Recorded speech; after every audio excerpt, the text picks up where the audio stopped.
আছো তুমি রানতে রানতে রানতে রানতে খাই কিটা খাই জানোস না রানতে রানতে রানতে রানতে তরকারি খাই না রানতে রানতে ইডি খাই ইডি চিনিস না ইডি এটি খাইতে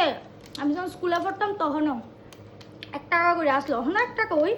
এটি অনেক খুঁজা আমি একটা দোকান থেকে এটি খাইছি এটি খাইতে আমার এত ভালো লাগে আমার সারাক্ষণ আমার মুখে এটি থাকে এটি তো ওখানে পাওয়া হয়ে জানা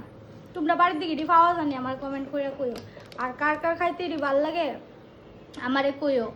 আমার তো বাম্পার লাগে আমি তো সবসময় আমার মুখে এটি থাকবই অনেক দোকান খুঁজছি আমি একটা দোকান থেকে এটি খাইছি এটিতে গিয়ে এই দোকান থেকে গিয়ে আমি আনি তোমরা যদি কো যে কোন দোকান থেকে আনি আমি কয়ে দেবো আরেকটা ভিডিওতে আমি কোন দোকান থেকে আনি তোমরা কারা কারা খাইতে ভালো করি না আমি এখানে কিন্তু আপলাম চাপলাম ছোটোবেলার থেকে খাইতে খাইতে ওখানে বড় হয়েছে কিন্তু এটি ওখানে পাওয়া হয়ে জানা আগে এটি বাম্পার লাগতো যা এটি খাই আমি